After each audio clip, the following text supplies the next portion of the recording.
101 back workout, outside range. Super important, I mentioned before, universal stance. Here, I want to be hip squared. Reason why, because I have full power in all my punches, I can defend, and I can move universal. Also, you've got to look out for people shooting in for your legs, people kicking your legs, people stomping on your legs. Universal, I have no idea what the person who I'm fighting, my opponent, what they know. So universal all the way. Hips squared. Here, my hands are up and everything will be firing off the top. Tip as well, my rear heel is always up. Not too much and not too little. So I don't want it up like this because it's going to make me lean 70-30. 70% on my front leg, 30% on my back leg. I want to keep 50-50 at all times on both legs, loaded.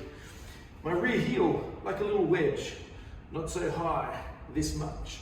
That's my movement, moving in, moving around, very important. That's going to be my little rudder to move in and out.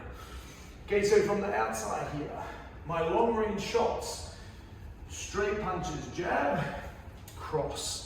When I throw my jab cross, I want to make sure that I hit the target right at the end.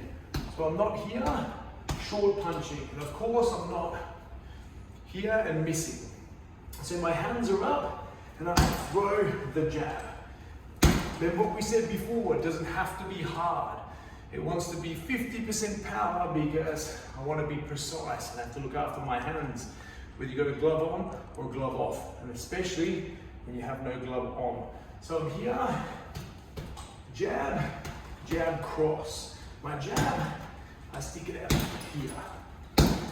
Just feeling at the end of the punch. Of course, we can move 360 degrees. I'm keeping on this angle for the camera.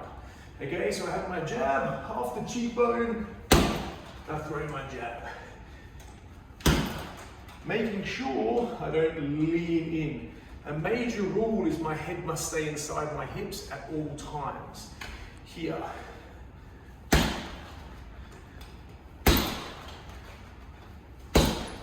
At all times, I'm catching the end of the punch for the jab.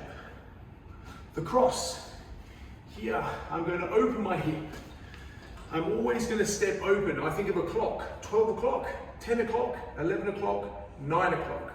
Of course, because my left leg is forward, I'm going to step to 9 o'clock. If I was taller, 6'3", 6'4", maybe I get away with stepping to 10 or 11 o'clock. But always on the cross, I open my hip up. If I'm jab crossing together, I'll do it as one and step it up. But never just throw the cross, because I'll end up reaching over. So put it on the bag, jab, jab, cross. If it's just the cross, here,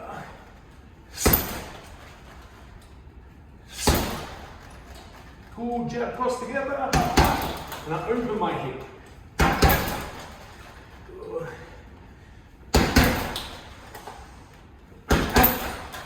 My head inside the hips at all times. The jab and the jab cross. Making sure I'm forward facing.